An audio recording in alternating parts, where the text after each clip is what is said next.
नमस्कार, स्वागत है आपका फायदेमंद फंड्स में। और आज आपकी मैं मुलाकात कराऊंगा भावेश जैन से, जो इडलवाइस म्यूचुअल फंड के हाइब्रिड एंड सॉल्यूशन सेगमेंट के को हेड है। और इसी संबंध में हम इडलवाइस बैलेंस एडवांटेज फंड के बारे में भी आज चर्चा करेंगे कि आपको अगर एक बैलेंस अप्रोच लेके चलना हो इस समय तो किस तरीके से आपके लिए एक अच्छा ऑप्शन, एक अच्छा टूल हो सकता है। क्योंकि मार्केट में बहुत सारी अलग अलग थ्योरीज चल रही हैं। अमेरिका में कुछ और हो रहा है, यूरोप में कुछ और हो रहा है, इंडिया की मार्केट का और इकोनॉमी का एकदम अलग ही शिफ्ट चल रहा है। तो ऐसे में क्या एक बैलेंस अप्रोच लेना ज़्यादा बेटर रहेगा, रादर कि आप प्योर इक्विटी में जाएं या प्योर डेट में जाएं?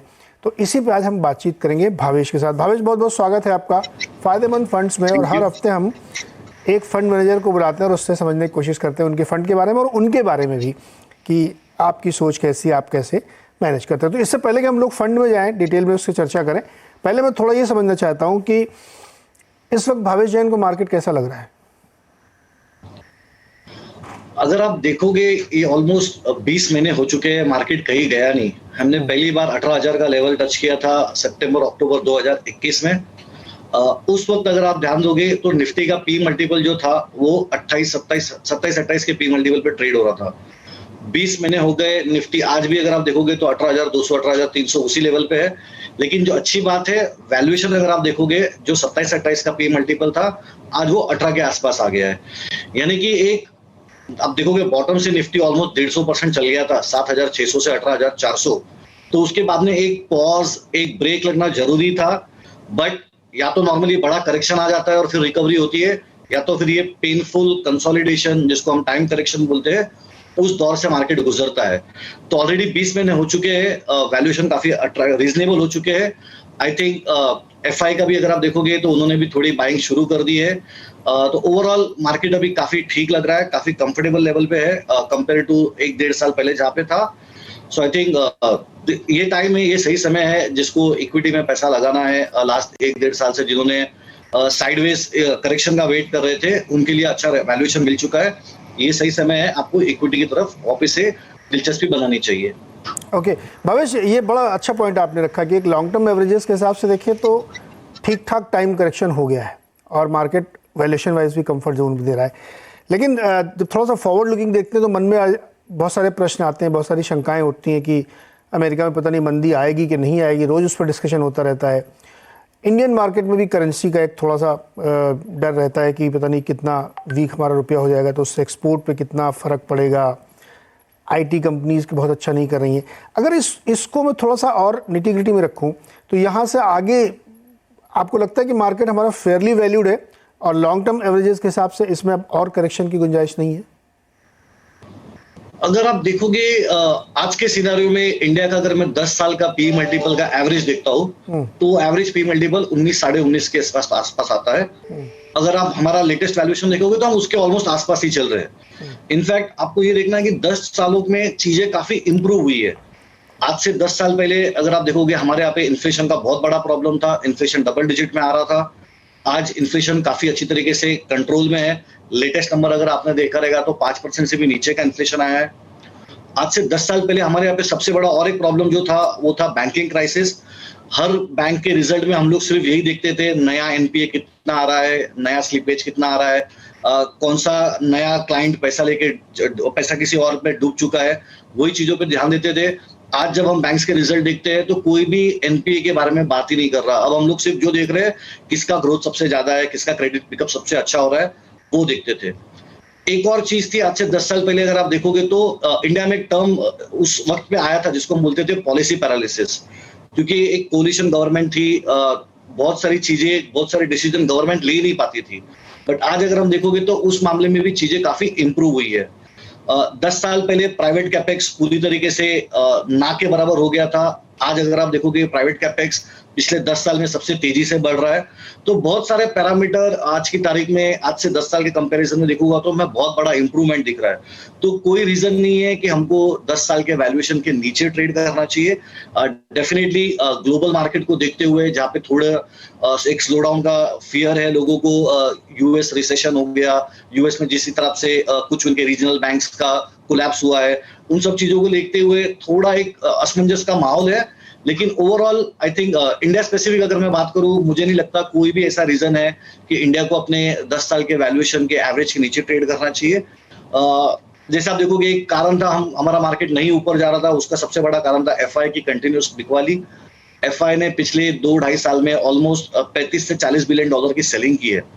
अब जाके देखोगे तो लास्ट 2 महीने बोल दूं या लगभग 2 से 2.5 महीने में एफआई धीरे से लौट के आ रहे हैं। जितना उन्होंने बेचा है उसके सामने तो अब तक उन्होंने कुछ भी नहीं खरीदा, लेकिन कहीं ना कहीं उनको भी समझ में आ गया है कि अगर ग्रोथ को चेस करना है, अगर आपको बड़ा मार्केट चाहिए जहाँ पे लिक्विडिटी भी अच्छी मिले, तो उन सब पैरामीटर पे इंडिया आज की तारीख में सबसे आगे जाता है। तो वहां पे भी एज एन एफआई भी आपके पास ज्यादा चॉइस नहीं है, आपको लौट के इंडिया में आना ही है। तो in that context I think हमारे डोमेस्टिक क्लाइंट के लिए इंडिया का मार्केट आज की तारीख में बहुत ही अच्छे लेवल्स पे है, तो किसी को घबराने की जरूरत नहीं है। हो सकता है ये पेन जो ग्लोबल मार्केट्स को लेके है वो शायद 3 महीने 6 महीने और चले, लेकिन जैसे हम इलेक्शन के नजदीक चले जाएंगे, मेरे ख्याल से हमारा मार्केट बाकी सारे फैक्टर्स को छोड़ के डोमेस्टिक फैक्टर्स की तरफ फोकस करेगा, और जैसे ही मार्केट का रुझान डोमेस्टिक फैक्टर्स की तरफ जाएगा, आई थिंक अपने मार्केट में अच्छी रिकवरी देखने मिल जाएगी। तो भवेश, एक लास्ट क्वेश्चन है मार्केट पे कि आपको लगता है कि स्ट्रक्चरल कोई दिक्कत नहीं है, लेकिन कोई हेडविंड, कोई रिस्क आपको लगता है कि वो यूएस का रिसेशन हो सकता है, हमारी करेंसी हो सकती है, या क्रूड हो सकता है, कोई रिस्क आपको लगता है जो स्ट्रक्चरल हो? देखिए, जो एक स्ट्रक्चरल रिस्क जो मार्केट के लिए था वो डेफिनेटली क्रूड के प्राइस को लेके था, क्योंकि क्रूड के प्राइस की वजह से हमारा इन्फ्लेशन, हमारा इंटरेस्ट रेट, हमारी करेंसी सब कुछ डायरेक्ट क्रूड से लिंक हो जाती है। जब यूक्रेन रशिया की लड़ाई स्टार्ट हुई थी, क्रूड का प्राइस कुछ दिनों के लिए $120-130 चला गया था। उस वक्त आपने देखा रहेगा मार्केट 18,000 के आसपास से सीधा 15,000 पे करेक्ट होकर आ गया था। लेकिन उसके बाद में अगर आप देखोगे, यूक्रेन रशिया आज ऑलमोस्ट 1-1.25 साल से वो लड़ाई चली रही है, लेकिन क्रूड का प्राइस काफी नीचे आ गया है। $70-75 जब तक क्रूड का प्राइस है, आई थिंक हमारे लिए वो कोई दिक्कत की बात नहीं है। और आज की तारीख में ग्लोबल सिनेरियो अगर आप देखते हो, जब सब जगह स्लो डाउन और रिसेशन की बात चल रही है, मुझे नहीं लगता कि क्रूड का प्राइस फिर से वो $110-120 का प्राइस हमको देखने मिलेगा इमीडिएट फ्यूचर में। So as of now short term में तो क्रूड का प्राइस भी अपने मार्केट को इम्पैक्ट नहीं करेगा। ओके, तो कोई स्ट्रक्चरल दिक्कत नहीं है। छोटी मोटी ये टाइम करेक्शन, ये पेन आता, तो ये एक्चुअली ये आपके लिए अपॉर्चुनिटी होती है कि आपको एक समय मिल रहा है कि आप लो वैल्यूएशन पे या बहुत फेयर वैल्यूएशन पे एंट्री कर सके। तो ऐसी एंट्री में फिर आपको एक थोड़ा बैलेंस अप्रोच भी रखना चाहिए, थोड़ा सा समझदारी के साथ ट्रेड करें अगर आप या निवेश करें। तो इडलवाइज बैलेंस एडवांटेज फंड, इसके बारे में आज हम चर्चा करेंगे, जिसको भावेश देखते हैं। भावेश, जैसे नाम से लग रहा है इसमें बैलेंस बनाने की कोशिश की गई है, क्या है, जरा इस फंड के बारे में हमें समझाइए। तो ये देखिए, ये बैलेंस एडवांटेज फंड कैटेगरी अगर आप देखोगे, 2014 में जब एनडीए गवर्नमेंट आई थी और उन्होंने अपना पहला बजट अनाउंस किया था, उसमें उन्होंने डेट के टैक्सेशन चेंज कर दिए थे। लॉन्ग टर्म जो पहले 1 साल होता था, उसको उन्होंने बढ़ा के 3 साल कर दिया था। तो उस वक्त हाइब्रिड एज ए कैटेगरी, जिसमें बैलेंस एडवांटेज फंड एक पार्ट है, इन सब कैटेगरी में काफी जोर से पिकअप आया था। अगर आप देखोगे, आर्बिट्राज फंड उस टाइम पे पूरी इंडस्ट्री 5,000 करोड़ की थी, आज वो इंडस्ट्री ऑलमोस्ट 90,000 करोड़ की है, पीक पे 1,15,000 करोड़ जाके आ गई। सेम उसी तरीके से बैलेंस एडवांटेज फंड भी एक कैटेगरी थी जो उस तक 15-20,000 करोड़ की थी, आज ये ऑलमोस्ट 2 लाख करोड़ के आसपास आ गई है। बैलेंस एडवांटेज फंड जो होती है, ये कैटेगरी में हम करते क्या है, आप मुझे समझो, आपने मुझे 100 रुपए दिए, 80 रुपए हम इक्विटी में डालते हैं, 20 रुपए हम डेट में लगाते हैं। ये 80 रुपए जो हम इक्विटी में लगाते हैं, इसको हम लोग, हमारा जो मॉडल होता है, हमारी जो स्टडी होती है, उसके हिसाब से डेली बेसिस पे इक्विटी को हम लोग कम ज्यादा करते हैं। अगर हमें मार्केट थोड़ा खराब लग रहा है तो हम इक्विटी का एक्सपोजर घटा के 30% तक लेके आ जाते हैं। अगर हमें मार्केट अच्छा लग रहा है तो हम इक्विटी बढ़ा के 80% तक लेके चले जाते हैं। तो डेली बेसिस पे इन सिग्नल्स की, इन फॉर्मूलास की मॉनिटरिंग होती है, और हर रोज फंड मैनेजर और जो फंड मैनेजमेंट की टीम होती है, ये डिसाइड करती है कि अगले दिन के लिए हमें कितना इक्विटी कैरी करना है। तो इससे होता क्या है, over a long period of time, अगर जैसे कि कोई क्लाइंट आता है 3 साल के लिए, 5 साल के लिए, 7 साल के लिए, तो लंबे समय में हम उसको एक इक्विटी जैसा रिटर्न दे देते हैं। लेकिन इक्विटी फंड, जो नॉर्मल इक्विटी फंड होते हैं, उनकी जितनी रिस्क होती है, उनकी जितनी वोलेटिलिटी होती है, उनका जितना ड्रॉडाउन होता है, उन सबके कंपैरिजन में हम आपका रिस्क ऑलमोस्ट 40 से 50% कम कर देते हैं, हम आपकी वोलेटिलिटी 40 से 50% कम कर देते हैं। और ओवरऑल रिटर्न अगर आप देखोगे तो जितना आपको नॉर्मल इक्विटी फंड में रिटर्न मिलता है, उसका 70-80% रिटर्न हम आपको दिलवा देते हैं, लेकिन रिस्क काफी कम कर देते हैं। तो इससे होता क्या है, जैसे बहुत सारे क्लाइंट आते हैं कि मुझे ये पैसा 5 साल के लिए रखना है, 10 साल के लिए रखना है, लेकिन जैसे वो निफ्टी में एक 25%, 30% का फॉल दिखता है, वो घबरा जाता है, वो पैनिक कर जाता है। बहुत सारे क्लाइंट है जो कभी इक्विटी देखी नहीं है, जो आज तक सिर्फ एफडी में पैसा लगाते थे या सिर्फ डेट में पैसा लगाते थे, उन सारे क्लाइंट को इक्विटी में जब वो 25%, 30%, 35% का जब फॉल आता है, वो घबरा के इक्विटी से बाहर चले जाते हैं और फिर वापस उनको इक्विटी में लाना बहुत डिफिकल्ट हो जाता है। तो ऐसे सारे कंजर्वेटिव क्लाइंट जो डेट से थोड़ा बेटर रिटर्न चाहते हैं लेकिन इक्विटी के जितना रिस्क नहीं लेना चाहते, उन सारे क्लाइंट के लिए बैलेंस एडवांटेज फंड और जो ये पूरी हाइब्रिड कैटेगरी है, ये बहुत अच्छा काम कर रही है। और अगर आप देखोगे पिछले 7-8 साल में म्यूचुअल फंड में जो सबसे बड़ा ग्रोथ रहा है, उसका सबसे बड़ा बेनिफिट इन हाइब्रिड कैटेगरी को ही मिला है। और ये जो 20 रुपए आप डेट के लिए रखते हैं, उसमें क्या करते हैं? तो इसमें जो 20% हम लोग जो डेट में डालते हैं, वहां पे अगर आप देखोगे हम लोग की जो स्ट्रेटेजी है, वहां पे हम लोग टी-बिल, जीसेक, जिसको सोवरिन रेटिंग का पेपर किया जाता है, और उसके अलावा हम लोग AAA रेटेड पेपर रखते हैं। टी-बिल और जीसेक रखने का कारण हमारा सिंपल होता है, क्योंकि जैसे मैंने बताया, इक्विटी को हम लोग डे टू डे बेसिस पे 30% से लेकर 80% के बीच में हमारे सिग्नल के हिसाब से मूव करते रहते हैं। तो वो चेंज करने के लिए हमको डेरिवेटिव का इस्तेमाल करना पड़ता है। जो फ्यूचर एंड ऑप्शन आप सुनते रहोगे, उसका हम लोग इस्तेमाल करते हैं। तो उसके अगेंस्ट हमको एक्सचेंज में मार्जिन पे करना होता है। तो वो मार्जिन रिक्वायरमेंट के लिए हम लोग कुछ पैसा टी-बिल में और जीसेक में रखते हैं। जो एक्सचेंज से अप्रूव्ड लिस्ट में नाम आता है उन टी-बिल और जीसेक का, वो हम लोग एक्सचेंज के पास रखते हैं और उसके अगेंस्ट हम डेरिवेटिव में ट्रेड करते हैं। तो ऑन एन एवरेज वहां पे अगर आप देखोगे तो क्लियर पॉलिसी है, हम लोग कोई भी क्रेडिट कॉल नहीं लेते, AAA और सोवरिन पेपर। ड्यूरेशन भी अगर आप देखोगे तो हम लोग 5 साल के ऊपर का ड्यूरेशन भी काफी हद तक लेते नहीं है। एवरेज मैच्योरिटी अगर देखोगे इस फंड की तो 2 साल 3 साल के बीच में हम लोग रखते हैं और एकदम सिंपल अक्रूवल बेस्ड स्ट्रेटेजी जरा इसको चलाते हैं।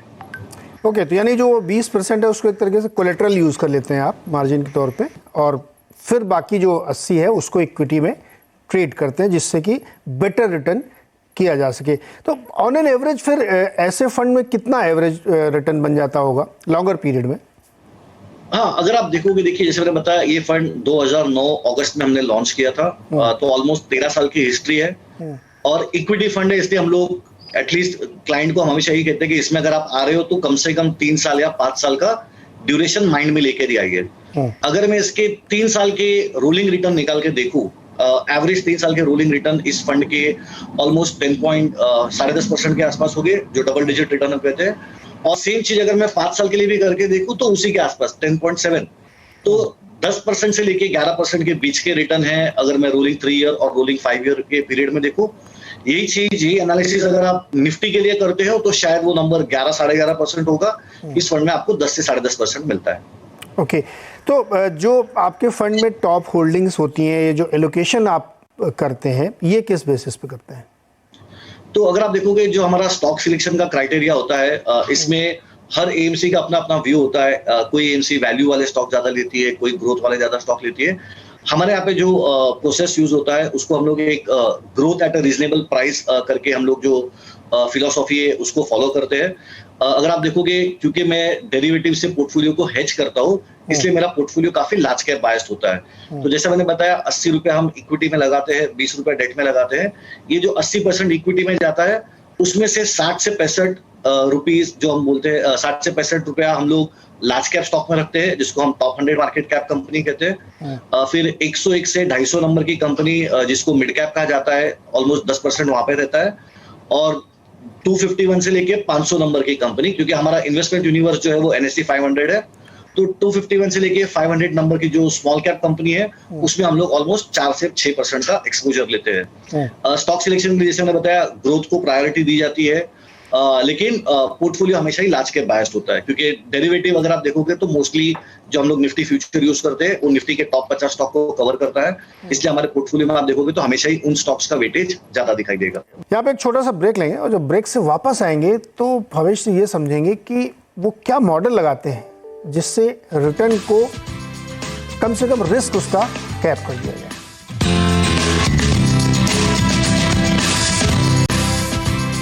एक बार फिर से स्वागत है आपका फायदेमंद फंड्स पर। आज हम बातचीत कर रहे हैं एडलवाइस के फंड के बारे में, और फंड मैनेजर है भवेश जैन। जिस दिन ये लॉकडाउन लगा उसके अगले दिन मार्केट में तो इतनी शार्प फॉल आई थी कि किसी को शॉर्ट करने का तो मौका ही नहीं मिला होगा।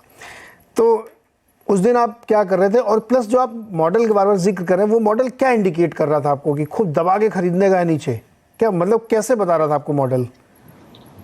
क्या तो उस दिन अगर आप देखोगे ऑब्वियसली जब मार्केट लोअर सर्किट ही लग रहा तो आप ज्यादा ऑलरेडी इतना मार्केट गिर चुका था, क्योंकि उससे पहले लॉकडाउन लगने के पहले ही कहीं ना कहीं मार्केट को एक नेगेटिव न्यूज के एक्सपेक्टेशन थे, इसीलिए मार्केट अगर आप देखोगे 12,400 के पीक से ऑलरेडी 9,000 के नीचे आ चुका था।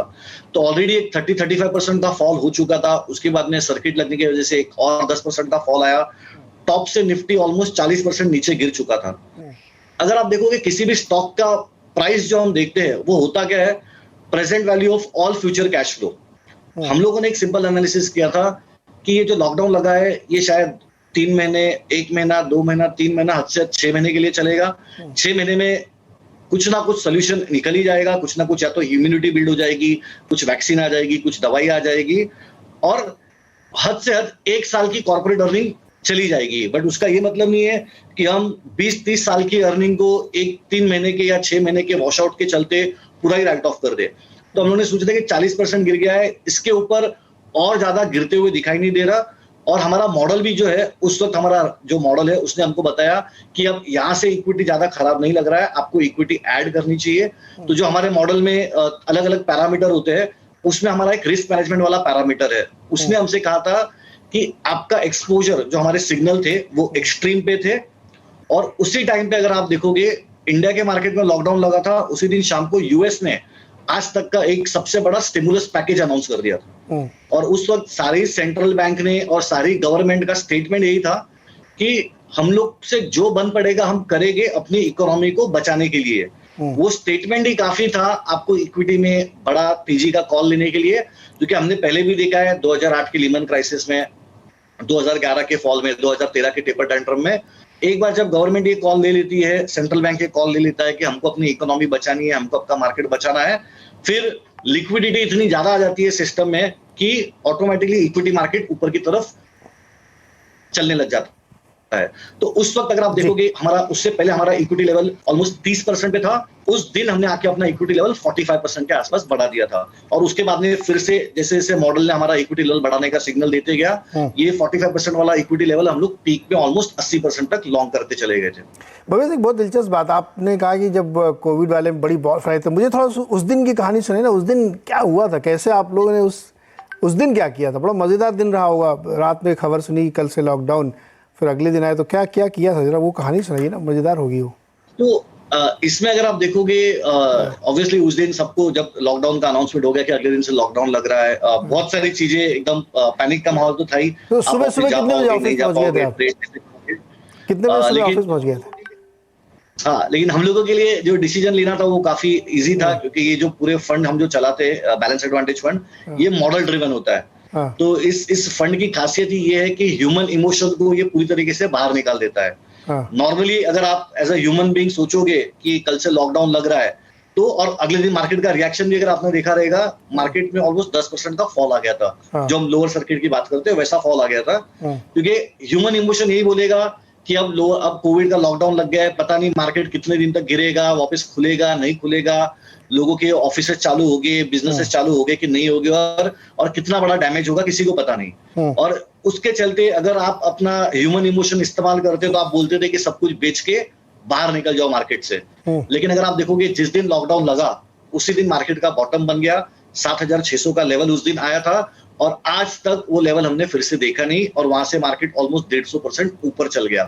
तो ये ह्यूमन बायसनेस, ह्यूमन इमोशंस को हटाने के लिए ही बैलेंस एडवांटेज फंड पूरी का पूरा एक प्रोसेस ड्रिवन मेथोडोलॉजी के थ्रू चलता है। मॉडल जो रहता है, फॉर्मूला जो रहता है, वो टाइम टेस्टेड है, उसकी हमने पिछले 15 साल की 20 साल की टेस्टिंग की हुई है, और उसने 2008 का लीमन क्राइसिस, 2011 का यूरोपियन क्राइसिस, 2013 का टेपर टेंट्रम जब इंडिया को फ्रजाइल 5 क्या कहा था, फिर डिमोनिटाइजेशन, IL&FS क्राइसिस, अलग अलग क्राइसिस में हमने टाइम टेस्टेड करके देखा हुआ है कि मॉडल जो बताता है, मॉडल जिस तरीके से काम करता है, उसके ह्यूमन इंटरवेंशन से कंपैरिजन में फॉर्मूला ड्रिवन प्रोसेस फॉलो करने से आपके आउटकम, आपके नतीजे बहुत बेटर निकलते हैं। ओके भविष्य, एक छोटा सा जवाब चाहिए। फाइनेंशियल्स में आपका काफ़ी बड़ा एक्सपोजर है, इस समय आपका मॉडल क्या कह रहा है इसको लेकर के? तो अगर आप देखोगे फाइनेंशियल्स हमारे पोर्टफोलियो का सबसे बड़ा पार्ट है, लेकिन अगर मैं इंडेक्स के कंपेयर करूं, क्योंकि निफ्टी का अगर फाइनेंशियल्स का वेट देखोगे, निफ्टी में भी सबसे बड़ा सेक्टर है, इसलिए हमारे पोर्टफोलियो में भी है। बट ओवरऑल हम लोग 2 से 2.5% फाइनेंशियल में अंडरवेट चल रहे हैं। उसके अंदर भी अगर आप देखोगे तो हम लोग एनबीएफसी एज अ सेक्टर पे अंडरवेट है, क्योंकि जो ये इंटरेस्ट रेट बढ़ता है तो एनबीएफसी के लिए थोड़ा नुकसानदायक होता है, बैंक्स के लिए प्रॉफिटेबल होता है। तो हम लोग बैंक्स पे ओवरवेट है और एनबीएफसी में थोड़े से अंडरवेट है। ओवरऑल अगर आप देखोगे तो ये सेक्टर पे हम लोग 2 से 2.5% अंडरवेट है। जहां तक स्टॉक सिलेक्शन की बात है, स्टॉक सिलेक्शन हमारा पूरा फंडामेंटल ड्रिवन होता है। जैसे मैंने बताया, ग्रोथ को हम लोग ज्यादा इंपॉर्टेंस देते हैं, growth at a reasonable price की स्ट्रैटेजी हम फॉलो करते हैं।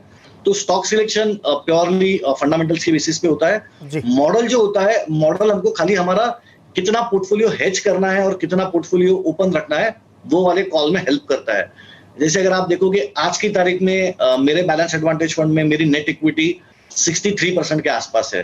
तो जैसे मैंने बताया, हमारी इक्विटी 30 से लेके 80 के बीच में कहीं भी हो सकती है। तो मेरा मॉडल मुझे आज कह रहा है कि पूरा 80 रुपया इक्विटी में मत लगाइए, क्योंकि मार्केट में जो मेरा एक सिग्नल है, वोलेटिलिटी वाला सिग्नल, वो बता रहा है कि मार्केट थोड़ा सा खराब लग रहा है। इसलिए हम लोगों ने 80% की जो इक्विटी थी उसके सामने 17% का निफ्टी फ्यूचर और निफ्टी पुट ऑप्शन में ट्रेड करके एक्सपोजर 63 कर दिया है। तो स्टॉक सिलेक्शन अलग तरीके से चलता है और हेजिंग का जो डिसीजन होता है ये अलग तरीके से चलता है।